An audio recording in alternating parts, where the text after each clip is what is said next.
Hello, and welcome to this short introduction to the Hold of Belkzen. With the recent release of the first book of the Triumph of the Tusk adventure path, many players are about to discover this fascinating part of Golarion.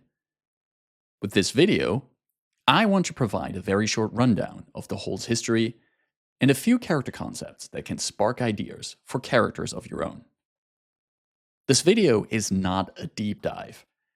If you're looking for an in-depth look at the Hold of Belkzen, you can find a link to Mythkeeper's fantastic video in the description below. Without further ado, let us open up our history books and see what there is to know about the Hold of Belkzen. At the end of the Age of Darkness, around minus 5102 AR, the orcs emerged from the Darklands and were driven back to north-central Avestan by their ancient foes, the dwarves. In these rugged and yet unnamed lands, an orc by the name of Belkzen rose to power and slowly united many orc tribes under his banner. Known for his cunning and cruelty, Belkzen led a relentless offensive against enemies of the orcs, pushing back against the dwarves and conquering their territory. All of this culminated in the Battle of Nine Stones in minus 3708 AR, in which Belkzen and his horde conquered the dwarven sky citadel of Koldukar. Belkzen renamed it Urgir, meaning first home in Orc, and made it his seat of power. The union of orcs forged in blood and battle by Belkzen would not outlive him. While the exact circumstances of his death are unclear, after his passing, the orcs under his command quickly shattered into their own tribes and waged war against each other and outside enemies. However, the region would forever be known as the Hold of Belkzen. In 3203 AR, the Wizard King Tar-Baphon returned to Golarion as a lich. Luring them with promises of power and might, many orcs of the Hold united under his banner and marched on the country of Ustalav, and from there into other parts of central Avestan. This lasted until 3827 AR, when the Shining Crusade defeated Tar-Baphon and established the nation of Lastwall. The remaining orcs scattered, many returning to the Hold of Belkzen. This conflict between orcs and crusaders would be the foundation of distrust spanning centuries, even once orcs and Dromar started to aid or even join the crusade. Tensions between orcs and crusaders would further rise due to continuing aggressions from the Belkzen orcs against Lastwall. Over the coming centuries, orc tribes would push against the borders of the fledgling nation, causing those to be redrawn on several occasions. Lastwall would endure this onslaught, until the Whispering Tyrant returned and destroyed it in 4719 AR. Tar-Baphon had not forgotten about the Hold of Belkzen. In 4719 AR, he sent emissaries to Urgir in an attempt to regain the orcs' loyalties. However, much had changed since the Lich had been defeated, and events would take a different course than he had hoped for.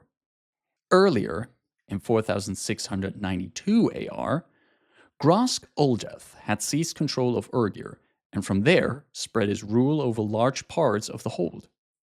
Uldeth and his tribe, the Empty Hands, sought to change the way the orcs interacted with the world beyond the Hold. Instead of only thinking of their neighbors as targets for their conquests, the Empty Hands worked to establish diplomatic and economic relationships. Grosk Uldeth created new laws under which non-orc merchants and settlers were welcomed in Urgir to live and trade. Travel throughout the Hold was made safer, and a police-like group known as the Closed Fists was established. Under Grosk Uldeth, the Hold flourished and began to be known for more than just wastelands filled with bloodthirsty warriors. All of this could have come to an end in 4716 AR, when Uldeth was assassinated. Ardax the Whitehair, steward to Uldeth, called upon the Closed Fists, found the assassin and showed them no mercy. Ardax made sure to quickly consolidate power, and under his stewardship, a relatively peaceful time continued. Which leads us back to 4719 AR. Ardax the Whitehair still rules, and decides to send a clear message to Tar-Baphon. The envoys are killed, decapitated, and their heads put on spikes on the walls of Urgir. The Whispering Tyrant did not take this insult lightly, and soon an undead army descended upon the Hold. Ardax the Whitehair called upon all the tribes, using his political talent and force of personality, to unite practically all of the orcs in the Hold under a single banner. Together, this massive war host met Tar-Baphon's forces on the field. This event would go into the history books as the Battle of 9 Broken Skulls. Expecting to find a bickering, uncoordinated group of orcs, Tar-Baphon and his lieutenants were overwhelmed by the well-organized army Ardax had put together. And even though the orcs took great losses, they routed the undead forces and won.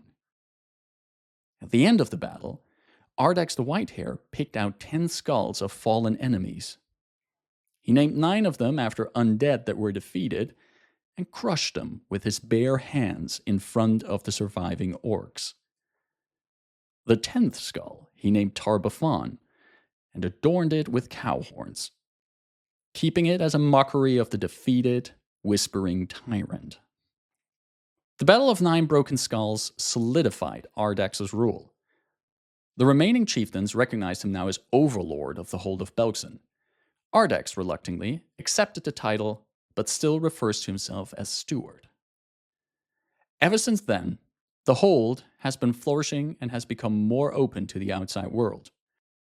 Ardax has sent out diplomats to various nations, and is slowly gathering more and more allies to stand strong against the forces of Tar-Baphon and other threats to the Belkzen orcs. Orcish diplomats have even been sent to the dwarves of the Five Kings Mountains, and followers of Maja Firehair are found among the ranks of the Knights of Lastwall. The modern Belkzen orcs seek to mend wounds of the past and build bridges to the nations and cultures around them. There's a wide variety of characters you could play who have their roots in the Hold of Belkzen. In this section, I want to share 4 ideas for some interesting characters. You are a follower of Maja Firehair, member of the Burning Sun Orcs, and have served with the Knights of Lastwall. You are no stranger to the threat that the undead pose. A vision of the recently ascended Firehair brings you back to the Hold. Danger approaches your tribe, and you are here to find it, and burn it in righteous fire. You are a survivor of the Battle of 9 Broken Skulls, to have witnessed Overlord Ardax leading you and your comrades to victory. Before this event, you believed that Ardax's unifying ways were foolish and against what it meant to be orc, but this victory changed you. Now you seek to reform your tribe, one that is still not fully accepting of Ardax's rule, and show them the bright future that awaits those who leave the past behind.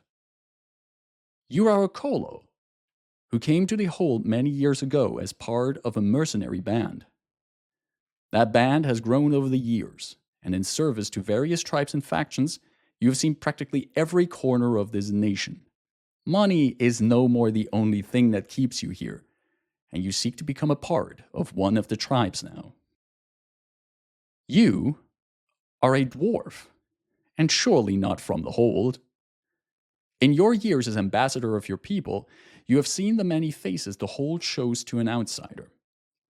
With Ardax as overlord, you believe that your people of the Five Kings Mountains would benefit from stronger ties with the orcs, but you know there are many at home who are still distrustful. You have made it your mission to work with the orcs and find proof for how they have changed their ways. That's it for this brief introduction to the Hold of Belkzen and some character ideas. Are you playing in a campaign that is set in these rugged lands? Or perhaps you're playing a character with ties to this region? Let me know in the comments below. If you enjoyed this video, please like it and consider subscribing to the channel. Thank you so much for watching. Stay safe, take care, and bye bye.